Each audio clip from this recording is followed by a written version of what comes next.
सभापति महोदय, यह सदन जब से बना तब से कई सारे ऐतिहासिक पल इस सदन ने जिए भी हैं और सदन की कार्यवाही के माध्यम से राष्ट्रीय जीवन की स्मृति में वो समाहित भी हुए हैं। मेरा मानना है कि ये जो आपका निर्णय है, सदन का निर्णय है कि वंदे मातरम के 150वें साल के प्रवेश पर ये महान सदन वंदे मातरम के भाव के लिए, वंदे मातरम के यशोगान के लिए और वंदे मातरम को चिरंजीव बनाने के लिए एक चर्चा करें और इस चर्चा के माध्यम से विशेषकर हमारे देश के बच्चे, किशोर, युवा, आने वाली पीढ़ियों तक वंदे मातरम का आजादी के लिए योगदान, वंदे मातरम गान की रचना में राष्ट्रभक्ति और राष्ट्र की संस्कृति के प्रति समर्पण का जो भाव है, उसका आने वाले महान भारत की रचना में योगदान, इसके संकल्प के साथ जुड़ाव, ये सभी चीजों से हमारी आने वाली पीढ़ियां भी युक्त हो। इसलिए मैं आपका और सदन के सभी सदस्यों का हृदयपूर्वक बहुत बहुत अभिनंदन करना चाहता हूं कि आज ये चर्चा यहां पर आकार ले रही है। महोदय, हम सब सौभाग्यशाली है कि हम एक ऐतिहासिक पल के साक्षी भी बन रहे हैं और इसमें हिस्सा भी ले रहे हैं। ये महान सदन में जब वंदे मातरम की चर्चा हो रही है, तब कल कुछ सदन सदस्यों ने लोकसभा में प्रश्न उठाया था कि आज वंदे मातरम पर चर्चा की जरूरत क्या है। महोदय, वंदे मातरम पर चर्चा की जरूरत, वंदे मातरम के प्रति समर्पण की जरूरत वंदे मातरम बना तब भी थी, आजादी के आंदोलन के वक्त भी थी, आज भी है और जब 2047 में महान भारत की रचना होगी तब भी रहेगी। क्योंकि अमर कृति मां भारती के प्रति, भारत माता के प्रति समर्पण, भक्ति और कर्तव्य के भाव जागरूक करने वाली कृति है। इसलिए जिनको आज वंदे मातरम की चर्चा क्यों हो रही है वो समझ में नहीं आ रहा है। मुझे लगता है कि उन्होंने नए सिरे से अपनी समझ पर ही सोचने की जरूरत है। कुछ लोगों को इसमें दिखता है कि बंगाल में चुनाव आने वाला है, इसलिए वंदे मातरम की चर्चा हो रही है। वो वंदे मातरम के महिमा मंडन को बंगाल के चुनाव के साथ जोड़कर कम करना चाहते हैं। ये सही है कि वंदे मातरम की रचनाकार बंकिम बाबू बंगाल में पैदा हुए, बंगाल में जिसकी रचना हुई और आनंद मठ जिसमें बाद में वंदे मातरम समाहित हुआ, उसकी पृष्ठभूमि भी बंगाल थी। मगर जब वंदे मातरम का प्रकटीकरण हुआ, वंदे मातरम बंगाल तक सीमित नहीं रहा था, देश तक भी सीमित नहीं रहा था। दुनिया भर में जहां पर आजादी के दीवाने थे वो गुप्त बैठक भी करते थे तो पहले वंदे मातरम का गान कर बैठे थे। और आज भी सरहद पर हमारा जवान जब अपना सर्वोच्च बलिदान देता है, या आंतरिक सुरक्षा के लिए देश के पुलिस का जवान सर्वोच्च बलिदान देता है, तो जब वो अपने प्राण त्यागता है, इसके मुंह पर एक ही मंत्र होता है, वो वंदे मातरम। मान्यवर, ये वंदे मातरम का गान, वंदे मातरम का गीत, ये भारत माता को गुलामी की जंजीरों से मुक्त करने का नारा बना था, आजादी के उद्घोष का नारा बन चुका था, आजादी के संग्राम का एक बहुत बड़ा प्रेरणा स्रोत बना था। और शहीदों को अंतिम बलिदान, सर्वोच्च बलिदान देते वक्त अगले जन्म में भी भारत में ही जन्म लेकर फिर से मां भारती के लिए बलिदान करने की प्रेरणा वंदे मातरम से मिली। और ये चिर पुरातन राष्ट्र को अनेक सदियों तक अपनी संस्कृति के रास्ते पर आगे बढ़ाने की प्रेरणा भी कई सारे मनुष्यों को इस वंदे मातरम से मिली। वंदे मातरम की दोनों सदनों में इस चर्चा से, वंदे मातरम के महिमा मंडन से, वंदे मातरम के गौरव गान से हमारे बच्चे, किशोर, युवा और आने वाली कई पीढ़ियां वंदे मातरम के महत्व को भी समझेगी और उसको राष्ट्र के पुनर्निर्माण का एक प्रकार से आधार भी बनाएगी। मान्यवर, बंकिम चंद्र चट्टोपाध्याय जी ने 7 नवंबर 1875 को वंदे मातरम की रचना उनकी सार्वजनिक हुई। यह दिन कार्तिक शुक्ल नवमी का था। अक्षय नवमी या जगदात्री पूजा के रूप में यह दिन मनाया जाता है। और जब रचना की तब शुरू में कुछ लोगों को लगा कि एक उत्कृष्ट साहित्यिक कृति है, परंतु देखते देखते देखते वंदे मातरम का एक गीत देशभक्ति, त्याग और राष्ट्रीय चेतना का प्रतीक बन गया, जिसने हमारे आजादी के आंदोलन का रास्ता प्रशस्त किया। और कब वंदे मातरम की रचना हुई, वंदे मातरम की रचना की पृष्ठभूमि हम सब ने जरूर याद करनी चाहिए।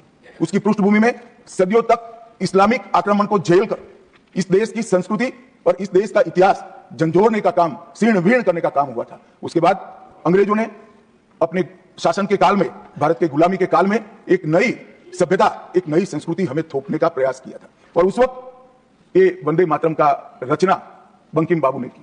और वो रचना के अंदर बहुत बारीकी से जो हमारी मूल सभ्यता थी, हमारा सांस्कृतिक राष्ट्रवाद था, देश को माता के रूप में कल्पना कर देश की माता के रूप में जो कल्पना की, इसकी आराधना करने की हमारी परंपरा थी, उसको उन्होंने पुनः प्रस्तापित किया था। और इसीलिए ये गीत देखते देखते कोई प्रचार के बगैर, उस वक्त ना सोशल मीडिया था, ना प्रचार के कोई साधन थे, उल्टा जो सरकार थी वो तो उसको रोकना चाहती थी, प्रतिबंध लगाती थी, वंदे मातरम बोलने वालों पर कोड़े बरसाए जाते थे, जेल में डाल दिए जाते थे। फिर भी वो सारे प्रतिबंधों को पार कर हर एक व्यक्ति के मन को भी छुआ, आत्मा को भी छुआ, और अनेक प्रताड़नाएं झेलते हुए भी वंदे मातरम कश्मीर से कन्याकुमारी तक फैल गए। मान्यवर, ये एक प्रकार से भारत के संस्कृति के प्रति श्रद्धा रखने वाले सभी लोगों को पुनः जागरण का मंत्र बन गया। गुलामी के कालखंड में कई मंदिर, विश्वविद्यालय, कला केंद्र, हमारी कृषि व्यवस्था है, हमारी शिक्षा व्यवस्था, कई सारी लाइब्रेरी अस्त व्यस्त हो गई, तोड़ दी गई, शीर्ण वीर्ण कर दी गई, मगर हमारी संस्कृति, उसके भाव को हमारे जनमानस से कोई नहीं मिला। मगर एक जरूरत थी वो भाव को जागरूक करने की और वो भाव को पुनः संगठित करने की। उसी वक्त बंकिम बाबू ने वंदे मातरम की रचना की और देखते देखते वंदे मातरम का नारा अक्रॉस द कंट्री, पूरे देश में ट्रैवल कर गया मान्यवर, और अंडमान निकोबार की जेलों तक पहुंच गया। उसको ना अंग्रेज रोक सके, ना अंग्रेजों की सभ्यता को स्वीकारने वाले लोग रोक सके। मान्यवर, वंदे मातरम ने एक ऐसे राष्ट्र को जागरूक किया जो अपनी दिव्य शक्ति को भुला चुका था। राष्ट्र की आत्मा को जागरूक करने का काम वंदे मातरम ने किया। यह इसीलिए महर्षि अरविंद ने कहा, वंदे मातरम भारत के पुनर्जन्म का मंत्र है। श्री अरविंद का यह वाक्य, इसका गर्भित अर्थ, वो वंदे मातरम की महत्ता को बताता है। मान्यवर, अरविंद घोष ने यह भी कहा कि देश को एक ऐसे मंत्र की आवश्यकता थी और ईश्वर ने उसे साकार करने के लिए ही बंकिम बाबू को इस भूमि पर भेजा। श्री अरविंद का वंदे मातरम के लिए भाव बच्चे बच्चे के लिए एक प्रेरणा स्रोत बन गया और हमारे आजादी का नारा बन गया। मान्यवर, हमारे देश को जो लोग समझते हैं, लोग जो जानते हैं, वो सभी लोगों को मालूम है कि हमारा देश पूरी दुनिया में एक प्रकार से अनूठा देश है। दुनिया के कई देशों की रचना अधिनियमों से हुई, कहीं युद्धों के कारण हुई, कहीं युद्ध के बाद संधि के कारण हुई। भारत एकमात्र ऐसा देश है जिसकी सीमाएं कोई अधिनियम से तय नहीं की है। हमारे देश की सीमाएं हमारी संस्कृति ने तय की है और संस्कृति ने इस भारत को जोड़कर रखा है। और इसीलिए सांस्कृतिक राष्ट्रवाद का जो कंसेप्ट था, वो सांस्कृतिक राष्ट्रवाद के कंसेप्ट को, सांस्कृतिक राष्ट्रवाद के विचार को सबसे पहले गुलामी के कालखंड में जागरूक करने का काम बंकिम चंद्र चट्टोपाध्याय जी ने किया। हम पूरे देश को एक बार फिर से देखें तो हमें मालूम पड़ेगा कि हमारे देश को जोड़ने वाला मंत्र हमारी संस्कृति है। हमारे देश को जोड़ने वाली, एक रखने वाला मंत्र हमारी संस्कृति है। और इसी के कारण वंदे मातरम का जो उद्घोष हुआ, उसने सांस्कृतिक राष्ट्रवाद के सिद्धांत को पहली बार एस्टैब्लिश करने का काम किया। जब अंग्रेजों ने वंदे मातरम पर कई सारे प्रतिबंध लगाए, तब बंकिम बाबू ने एक पत्र में लिखा था, मुझे कोई आपत्ति नहीं है मेरे सभी साहित्य को गंगा जी में बहा दिया जाए। यह मंत्र वंदे मातरम अनंत काल तक जीवित रहेगा। यह एक महान गान होगा और लोगों के हृदय को जीत लेगा और भारत के पुनर्निर्माण का यह मंत्र होगा। आज हम देख रहे हैं कि बंकिम बाबू के वो शब्द सच हुए हैं। भले देर से ही सही, ये पूरा राष्ट्र आज सांस्कृतिक राष्ट्रवाद की परिकल्पना को स्वीकार कर आगे बढ़ रहा है। और मान्यवर, हम सब जो भारत माता की संतानें हैं, वो मानते हैं कि ये देश कोई जमीन का टुकड़ा नहीं है। वो उसको हम माँ के रूप में देखते हैं और उसका भक्ति गान भी करते हैं, और वो भक्ति गान की अभिव्यक्ति ही वंदे मातरम। मान्यवर, आज मैं सदन में जब ये चर्चा हो रही है तब बताना चाहता हूं, वंदे मातरम की रचना में हमारे जीवन में देश की, भारत माता की कल्पना का जो योगदान है, उसको बहुत अच्छे तरीके से भावना के साथ वर्णन किया है। जल, फल और समृद्धि तीनों की दायिनी भारत माता को बताया गया। शोभित पुष्पों से मन को प्रफुल्लित करने वाली भी भारत माता को बताया गया। सरस्वती, लक्ष्मी, दुर्गा, ये तीनों का जो स्वरूप है वो भारत माता है। एक प्रकार से हमारा समृद्धि, हमारी सुरक्षा, हमारा ज्ञान, हमारा विज्ञान, ये सब भारत माँ की ही कृपा है और उसकी आराधना से ही प्राप्त हो सकता है। इतना बड़ा एक संकल्प बंकिम बाबू ने रखा। दुर्गा की वीरता, लक्ष्मी की संपन्नता और सरस्वती की मेघा, ये तीनों हमें भारत माँ की कृपा ही दे सकती है, या मिट्टी ही दे सकती है। इसीलिए इसको बार बार प्रणाम करना चाहिए, माँ को प्रणाम करना चाहिए। मान्यवर, एक प्रकार से जिसकी उद्घोषणा 150 साल पहले बंकिम बाबू ने की, ये विचार तो बहुत चिर पुरातन है। रामायण के अंदर प्रभु श्री राम ने भी जब उनको सलाह दी गई कि इतनी वैभवशाली लंका है, आप लंका जीत ही लिए हो, तब अयोध्या जाकर क्या करना है, यहीं रह जाते हैं। तब उन्होंने कहा कि माता और मातृभूमि ईश्वर से भी बड़ी होती है, मैं माता और मातृभूमि का त्याग करूं। मातृभूमि के महिमा मंडन प्रभु श्री राम ने भी किया, मातृभूमि का महिमा मंडन आचार्य शंकर ने भी किया, और मातृभूमि का महिमा मंडन आचार्य चाणक्य ने भी किया। ये सभी ने समय समय पर हमारे अस्तित्व को मातृभूमि के साथ जोड़ने का काम किया। मातृभूमि ही हमें पहचान देती है। वही हमें भाषा देती है, वही सभ्य जीवन जीने की संस्कृति का आधार बनाती है और वही हमारे जीवन को ऊपर उठाने का अवसर देती है। इसलिए मातृभूमि से ज्यादा कुछ हो नहीं सकता। ये भाव जो चिर पुरातन भाव था उसको बंकिम बाबू ने पुनर्जीवित किया और वो घनघोर रात्रि जैसे गुलामी के कालखंड के अंदर जैसे एक बिजली प्रकाश फैला देती है, उसी प्रकार से वंदे मातरम के गान ने घनघोर अंधेरे के अंदर जन जन के अंदर गुलामी की मानसिकता छोड़कर आजादी की प्राप्ति, स्वराज की प्राप्ति का एक जोश जगाने का काम किया। मान्यवर महर्षि अरविंद ने वंदे मातरम को गीत नहीं, हमारी आध्यात्मिक शक्ति का प्रतीक माना। उन्होंने बहुत सुंदर तरीके से वर्णन किया है कि स्थूल, सूक्ष्म और कारण तीनों प्रकार से वंदे मातरम भारत की शक्ति को जगाता है। स्थूल शरीर वंदे मातरम का उच्चारण हमारी शरीर में शक्ति और उत्साह भरता है।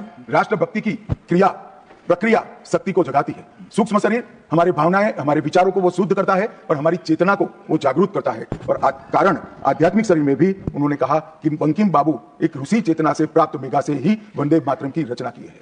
और बहुत अच्छे तरीके से उन्होंने कहा यह गीत केवल देशभक्ति की, देश प्रेम की अभिव्यक्ति नहीं है, बल्कि भारत माता की दिव्य शक्ति का आह्वान है।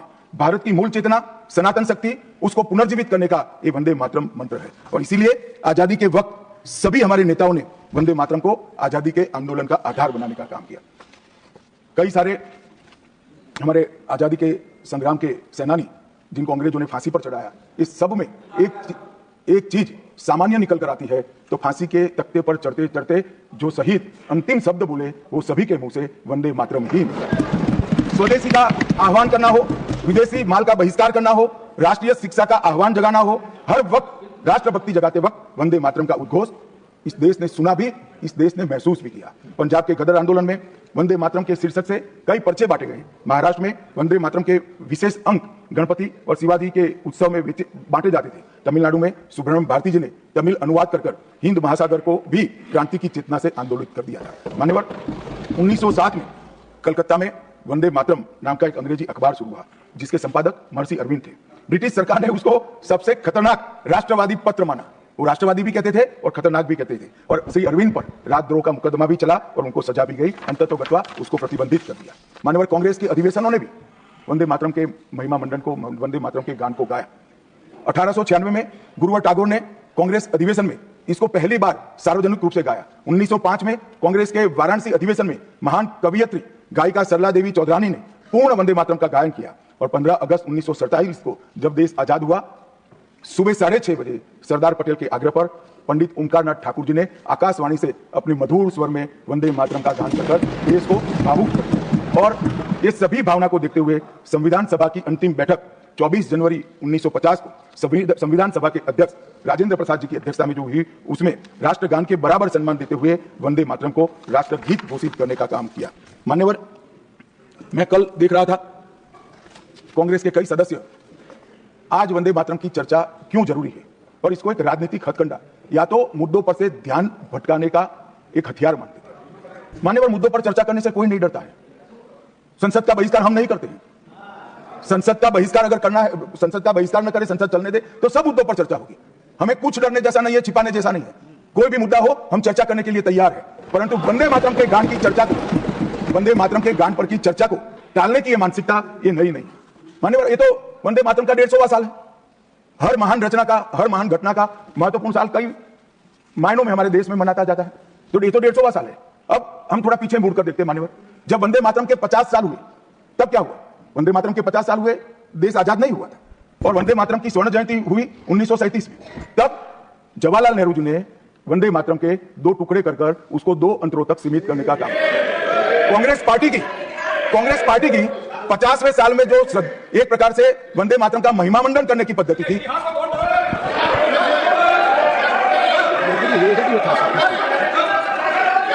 you will get your chance to speak now. Unless he yields,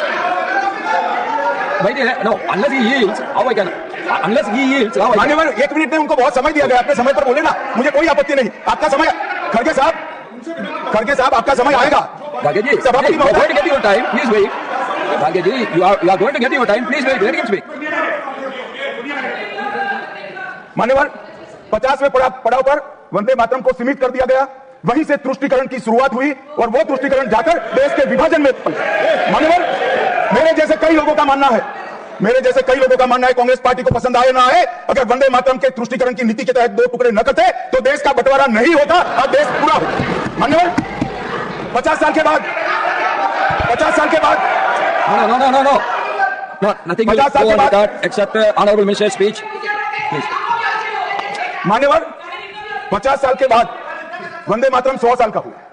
सबको था कि 100 साल मनाए जाएंगे, 100 साल मनाए जाएंगे, मगर 100 साल हुआ तब वंदे मातरम का महिमा मंडन का सवाल ही नहीं था, क्योंकि वंदे मातरम बोलने वाले जो सारे लोग थे उनको इंदिरा जी ने जेल में बंद कर दिया।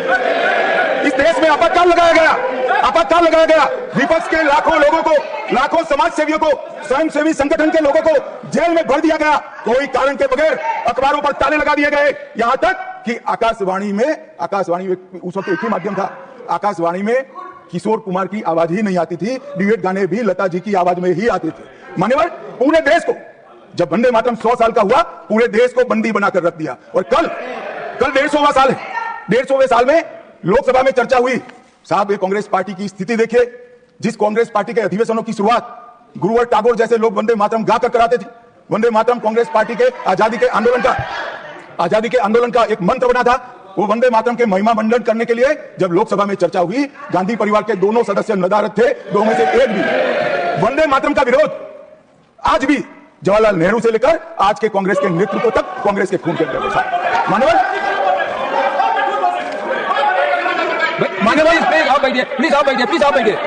मैं तथ्यों के आधार पर कहता हूं, कांग्रेस पार्टी की एक नेत्री ने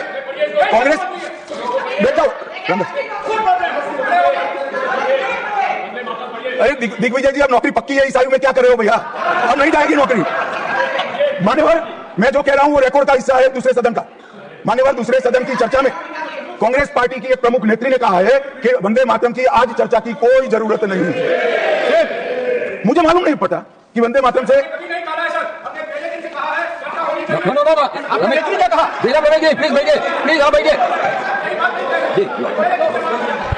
साहब, माननीय सदस्य जयराम जी का प्रॉब्लम है कि वो सिर्फ विपक्ष की ही बात सुनते हैं, अपने नेताओं की बात को सुनते नहीं।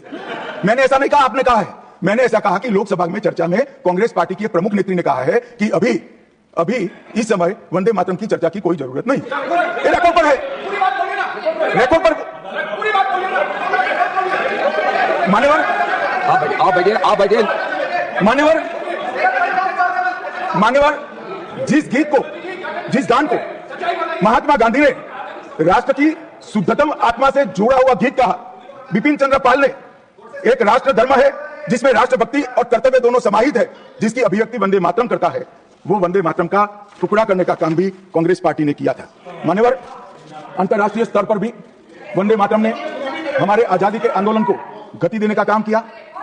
श्याम जी कृष्ण वर्मा, मैडम भिखाजी कामा और वीर सावरकर ने जो भारत का त्रिवर्ण ध्वज निर्मित किया था, उस पर स्वर्णिम अक्षर में एक ही नाम था, वंदे मातरम।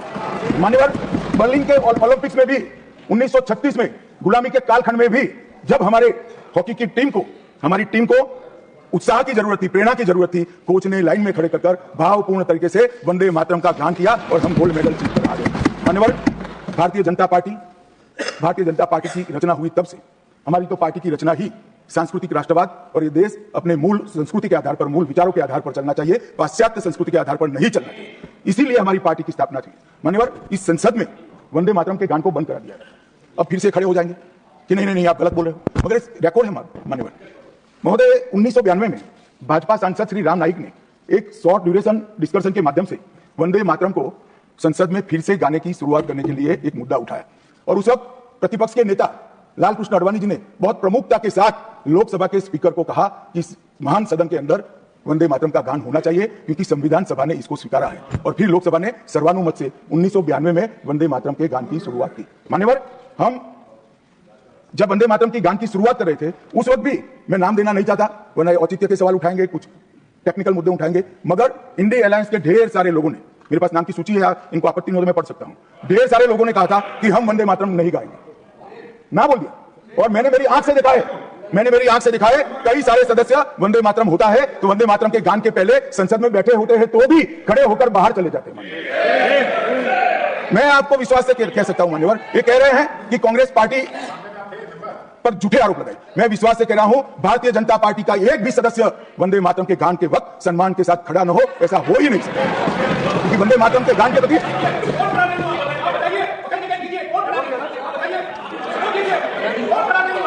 आप बोथ बैठिए प्लीज, आप बोथ बैठिए प्लीज, बैठिए please. You will get your chance to speak. You can say your opinion when the turn comes to you.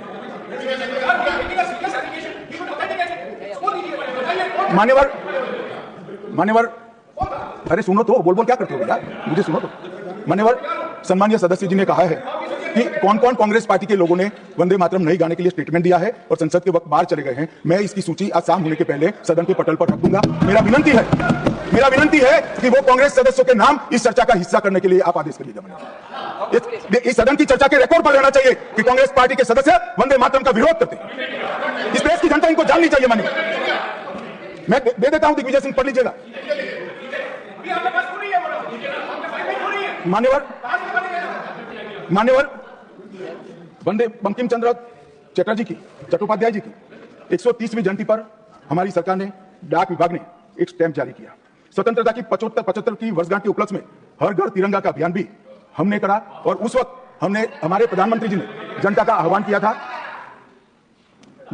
किया था कि तिरंगा फहराते वक्त वंदे मातरम बोलना नहीं भूलना चाहिए। और मान्यवर, ये वंदे मातरम की 150वीं वर्षगांठ, उसको भी भारत सरकार बहुत अच्छे तरीके से हमने मनाने का तय किया है। 1 अक्टूबर 2025 को केंद्रीय मंत्रिमंडल ने पूरा वर्ष वंदे मातरम के यशोगान में मनाया जाएगा, इसका प्रस्ताव पारित किया। 24 अक्टूबर 25 को राष्ट्रीय और अंतर्राष्ट्रीय स्तर पर समन्वयित कार्यक्रमों की रूपरेखा तय की गई। माननीय प्रधानमंत्री जी ने भारत माता को पुष्पांजलि देकर 7 नवंबर 25 को नई दिल्ली में एक वर्ष का शुभारंभ किया। उसका चरण 1 नवंबर में हो चुका है, चरण 2 जनवरी 26 में होगा, चरण 3 अगस्त 26 में होगा और चरण 4 नवंबर 26 में होगा। स्मारक डाक टिकट का वो भी हम जारी कर चुके हैं, सिक्का भी जारी कर चुके हैं।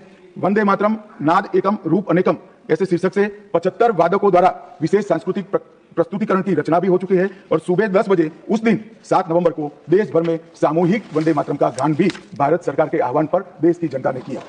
मान्यवर, वंदे मातरम के 150 वर्ष इसकी डॉक्यूमेंट्री और प्रदर्शनी बनाई गई है हर जिला सेंटर पर, और हो सके तो तहसील सेंटर पर उसको दिखाया जाएगा। डिजिटल मोड पर करोड़ों लोगों को वो प्रदर्शनी भी भेजी जाएगी। ऑल इंडिया रेडियो, दूरदर्शन और FM चैनलों पर विशेष कार्यक्रमों को प्रसारित करने का हमने आयोजन किया है। प्रेस सूचना ब्यूरो द्वारा टायर T2 और टायर 3 शहरों में चर्चा सभाएं का आयोजन होने वाला है। सभी भारतीय दूतावासों में वंदे मातरम आधारित सांस्कृतिक संध्याएं आयोजित होने वाली है। Vande Mataram salute to mother earth के तहत वृक्षारोपण अभियान चालू है। हाईवे पर देशभक्ति आधारित वंदे मातरम के इतिहास को दर्शाते हुए भित्ति चित्र भी हम रखने वाले हैं। रेलवे स्टेशन और हवाई अड्डों पर LED डिस्प्ले के माध्यम से सार्वजनिक घोषणा भी होगी और वंदे